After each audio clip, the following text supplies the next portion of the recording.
नमस्कार। बहुत स्वागत है आप सभी दर्शकों का मिथुन राशि के लिए बुध राशि परिवर्तन के इस वीडियो में। बुध ने बदला घर, बदलेंगे आपका भी जीवन। जी हाँ, बुद्धि, वाणी, व्यापार, communication power, share market, IT sector और मैनेजमेंट के कारक युवराज बुध 11 फरवरी को अपने मित्र शनि की राशि कुंभ राशि में गोचर कर चुके हैं और 27 फरवरी तक कुंभ राशि में ही गोचर करेंगे। आज का जो समय है वो बुद्धि और कौशल का है, इंटेलिजेंस और स्किल का है, इंटरनेट, सोशल मीडिया और आईटी सेक्टर का है। नौकरी में, व्यापार में सही मैनेजमेंट और लेटेस्ट टेक्नोलॉजी का प्रयोग किए बिना आप आगे बढ़ ही नहीं सकते। और अगर आपकी कुंडली में बुध बलवान है, उच्च की राशि, स्वराशि, मित्र राशि में है, शुभ ग्रहों से दृष्ट हैं, तो बुध आपको इन क्षेत्रों से जोड़कर अपार धन, मान सम्मान, यश, कीर्ति और लोकप्रियता प्रदान करते हैं। Money management, banking, finance, education, कला और साहित्य, ये सब बुध के अधिकार क्षेत्र में आता है। किसी भी तरह का व्यापार है वो बुध के अधिकार क्षेत्र में आता है। और यही बुध 11 फरवरी से 27 फरवरी के बीच अपने मित्र शनि के साथ शनि की राशि में गोचर करेंगे। 12 फरवरी को सूर्य भी आ जाएंगे तो बुधादित्य राजयोग भी बनेगा। बुध एक फास्ट मूविंग प्लेनेट है और 15 दिनों में राशि परिवर्तन कर लेते हैं। जितना तेजी से बुध गतिमान होते हैं उतना ही तेजी से अपना फल भी प्रदान करते हैं। इसीलिए बुध का गोचर भले ही थोड़े दिन के लिए होता है लेकिन बेहद महत्वपूर्ण होता है। महत्वपूर्ण बात यह है कि बुध इस गोचर काल में दो परम शत्रु ग्रहों के बीच, सूर्य और शनि के बीच सामंजस्य बनाएंगे, संतुलन स्थापित करेंगे, मध्यस्थ की भूमिका में होंगे और सूर्य बुध शनि योग का आपको लाभ प्रदान करेंगे। ये विश्लेषण आपकी चंद्र राशि के आधार पर किया जा रहा है और वीडियो के अंत में मैं आपको बुध के उपाय भी बताऊंगा। तो ये है मिथुन राशि के जातकों की कुंडली। बुध का गोचर कुंडली के भाग्य भाव में सूर्य और शनि के साथ है और यहाँ बुध आपके लग्न के स्वामी और चौथे भाव के स्वामी होकर भाग्य के भाव में गोचर कर रहे हैं और सूर्य, बुध और शनि की दृष्टियाँ पराक्रम भाव पर, तीसरे भाव पर पड़ रही हैं। आपकी गोचर कुंडली में 10वें भाव में शुक्र राहु का गोचर है और 12वें भाव में गुरु का गोचर है।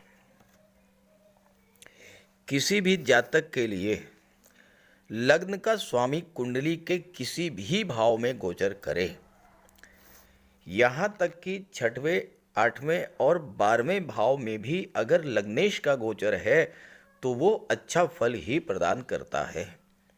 और आपके लिए तो बहुत जबरदस्त योग बन रहा है।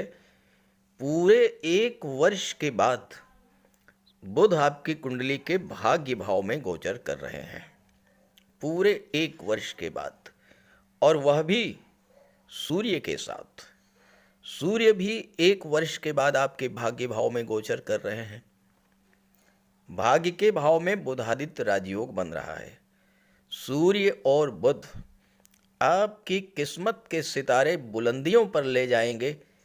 पूरे 1 माह तक आपकी किस्मत के सितारे बुलंदियों पर रहेंगे और ये मौका आपको वर्ष में 1 बार ही मिल रहा है। और अगर आपने इस मौके का फ़ायदा उठा लिया तो बहुत बड़ा लाभ, बहुत बड़ी सफलता आपको मिलने जा रही है।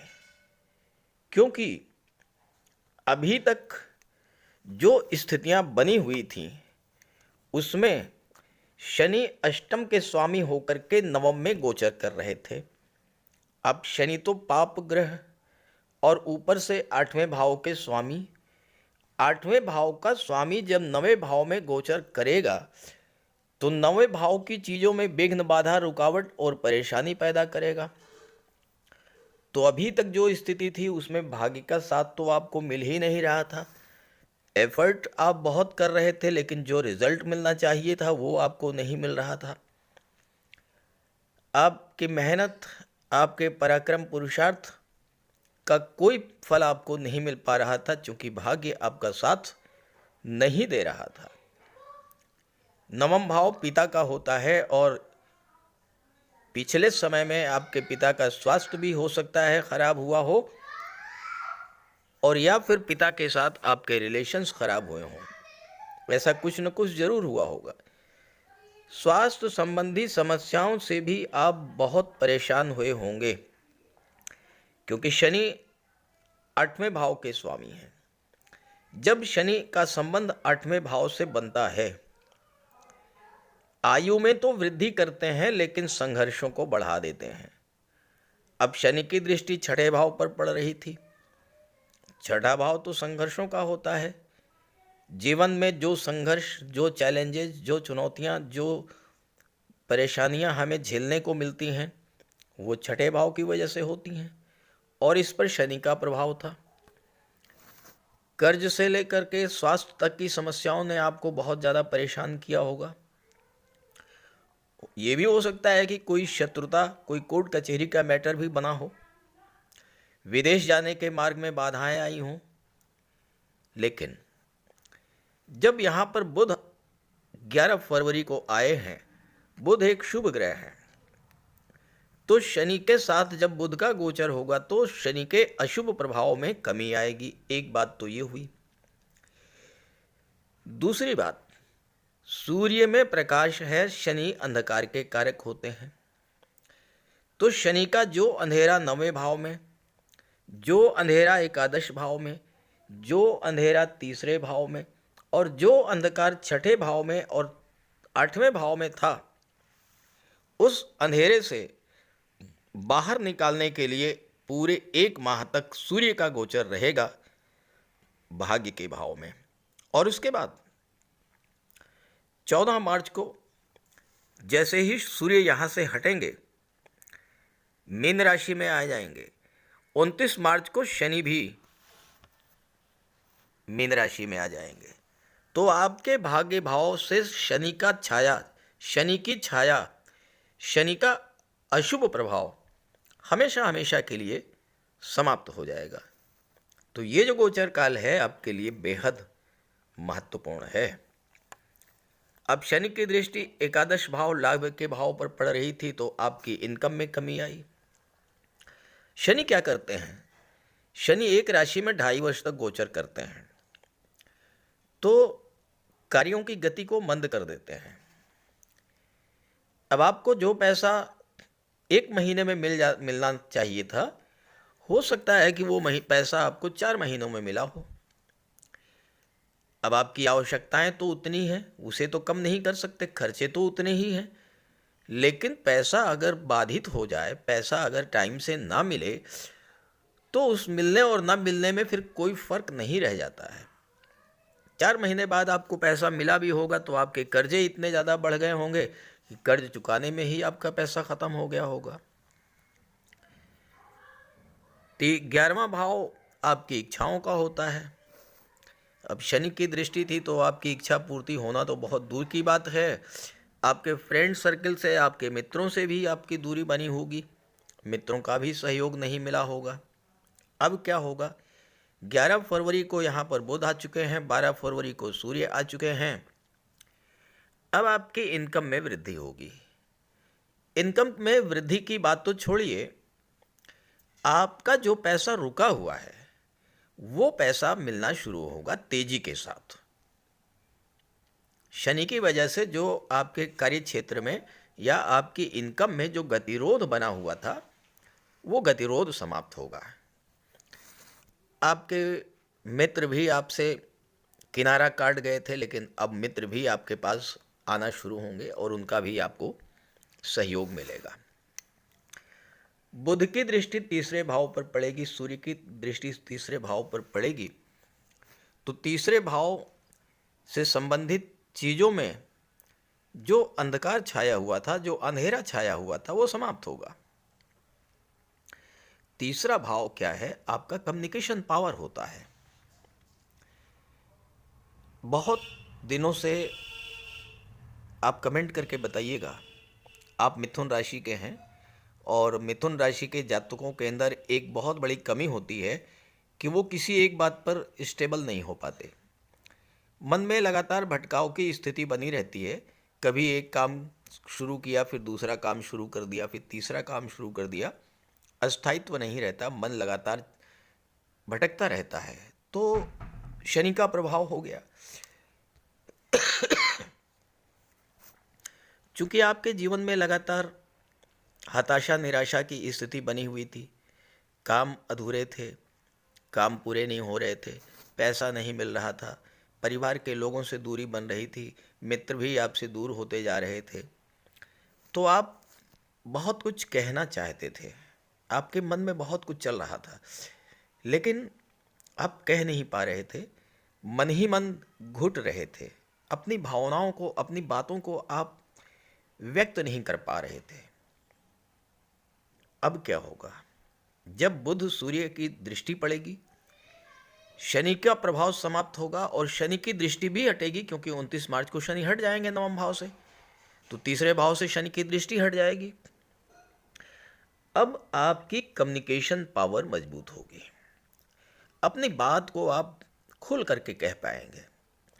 जब आप अपनी बात लोगों के सामने रख पाएंगे स्पष्ट तरीके से, तो लोग आपकी बात को सुनेंगे, लोग आपकी बात को समझेंगे, आपको अहमियत देंगे, आपकी बात को गंभीरता से सुनेंगे और फिर उससे आपके काम बनने शुरू हो जाएंगे। बुध वाणी के कारक होते हैं और तीसरा भाव जो है ये कम्युनिकेशन का होता है। जो लोग वाणी से संबंधित क्षेत्रों से जुड़े हुए हैं, शिक्षा के क्षेत्र से, वकालत के क्षेत्र से या कला जगत से जुड़े हुए हैं, एक्टिंग के क्षेत्र से, गायन के क्षेत्र से या लेखन के क्षेत्र से, डायलॉग राइटर हैं, स्क्रिप्ट राइटर हैं, इस तरह के जातकों का भी इस समय प्रबल भाग्योन्नति देखने को मिलेगी। नई नई बिजनेस डील होंगी, नए नए कॉन्ट्रैक्ट्स आप साइन करेंगे और जीवन में तेज़ी के साथ आगे बढ़ेंगे। चूँकि बुध चौथे भाव के स्वामी हैं और चौथे भाव पर शुक्र राहु की दृष्टि पड़ रही है, तो ये जो समय है 11 फरवरी के बाद क्या, बल्कि पूरा 4 महीने आप मान के चलिए, 31 मई तक जो है वो आपके भूमि भवन प्रॉपर्टी की कोई इच्छा वो पूरी होगी, घर में सुख सुविधा के साधन आएंगे, आपका पारिवारिक जीवन खुशहाल रहेगा और घर में कोई मांगलिक या धार्मिक आयोजन भी इस समय हो सकता है। छठे भाव से जब शनि की दृष्टि हटेगी, छठे भाव से शनि का जब प्रभाव समाप्त हो, तो आपके जीवन में जो संघर्ष चल रहा था उससे आपको राहत मिलेगी। किसी तरह का कोई कर्ज वगैरह लिया था उससे भी राहत मिलेगी, स्वास्थ्य में भी सुधार आएगा। और चूंकि छठे भाव और एकादश भाव दोनों के स्वामी मंगल हैं, छठे भाव का संबंध लाभ के भाव से बन रहा है, तो छठे भाव की चीज़ों का लाभ मिलेगा। तो छात्रों के लिए भी सफलता का योग बनेगा, नौकरी प्राप्त करने का योग बनेगा। जहाँ तक रिलेशंस की बात है, पंचम भाव के स्वामी शुक्र हैं, शुक्र तो प्रेम के ग्रह हैं, तो आपके रिलेशंस में मजबूती आएगी।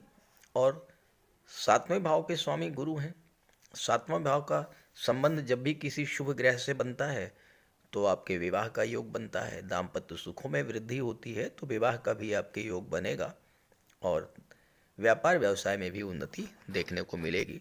आप अपने व्यापार व्यवसाय का विस्तार विदेशों तक भी करेंगे, क्योंकि सातवें के स्वामी जो हैं वो विदेश के भाव में हैं। तो मिथुन राशि के जीवन में बुध आते ही आपके जीवन में एक बहुत बड़ा बदलाव लेकर के आ रहे हैं। इस गोचर का लाभ उठाइए और बुध का उपाय लगातार करते रहिए। तो बात करते हैं उपायों पर। बुध के इस गोचर का पूरा लाभ लेने के लिए बुध का उपाय जरूर कीजिएगा और बुध का उपाय बहुत आसान है। भगवान श्री गणेश की उपासना करें और बुधवार के दिन गणेश जी के मंदिर में जाकर साबुत हरी मूंग का दान करें और गणेश जी के चरणों में बैठ करके कुछ देर अपनी समस्या का निवेदन करें। गणेश जी से आप अपनी बात रखें और उनका आशीर्वाद प्राप्त करें। ऐसे ही माता दुर्गा के मंदिर में जाकर के हरे रंग की चूड़ियाँ अर्पित करें। बुधवार के दिन गौ माता की सेवा करें और हरा चारा या गुड़ जो भी आपके लिए संभव हो वो उन्हें खिलाएं। बुधवार के दिन किसी किन्नर को यथाशक्ति आप दान करें और बुधवार के ही दिन घर के मुख्य द्वार पर पंच पल्लव का तोरण लगाएं, तो इससे आपको लाभ होगा। देखिए, बुध अकेले एक ऐसे ग्रह हैं जो कि राहु पर नियंत्रण कर लेते हैं। तो अगर बुध बली होंगे तो राहु का कोई भी अशुभ प्रभाव आप पर नहीं पड़ेगा। इसलिए बुधवार के दिन ओम बुम बुधाय नमः, ओम बुम बुधाय नमः इसका जाप करें और मिट्टी का एक खाली घड़ा जल में प्रवाहित कर दें। रत्न धारण करना चाहते हैं तो पन्ना धारण कर सकते हैं, लेकिन किसी योग्य ज्योतिषी की सलाह लेने के बाद। बुध का रंग हरा होता है, तो अपने घर में जितना आप हरियाली रख सकें, पेड़ पौधे लगा दें, फूलों के पौधे लगा दें। अगर जगह नहीं है तो गमले में कुछ पौधे लगा दें। इससे एक तो हरियाली रहेगी घर में और दूसरी बात, बुध आपसे प्रसन्न होंगे। और आपके घर में कोई कन्या हो, आपकी बेटी, बहन या भतीजी कोई भी हो, कभी भी आप घर से बाहर जाएं और वापस आते समय खाली हाथ न लौटें, उसके लिए कुछ लेकर के आएं। मिठाई है, खिलौने है, चॉकलेट है, टॉफ़ी है, चिप्स हैं, कुछ भी लेकर के आइए। खाली हाथ मत आइए, उसका आशीर्वाद प्राप्त करते रहिए। और अगर आप किसी शुभ कार्य के लिए घर से बाहर निकल रहे हैं तो जाने से पहले उस कन्या को कुछ उपहार दे करके निकलें। कुछ नहीं है तो 10-20 रुपए ही दे दें। रास्ते में गौ माता मिल जाए तो उनको प्रणाम करके और गुड़ खिला दीजिए। और रास्ते में अगर कोई किन्नर मिले तो उसे कुछ पैसे दे दीजिए, उसे दान दे करके उसका आशीर्वाद प्राप्त कर लीजिए। ये बहुत सरल से और छोटे छोटे उपाय हैं। जिस भी कार्य के लिए आप जा रहे हैं, चाहे वो शादी ब्याह का रिश्ता तय करना हो, चाहे नौकरी या इंटरव्यू के लिए जा रहे हों, चाहे किसी बिजनेस डील के लिए जा रहे हों, आप जिस भी कार्य के लिए जा रहे हों वह कार्य आपका सिद्ध होगा। तो बुध के उपाय ज़रूर कीजिएगा। और ये जानकारी और मेरी बात अगर आपको अच्छी लगी हो तो अपने साथियों को, मित्रों को भी ज़रूर शेयर कीजिएगा। नमस्कार।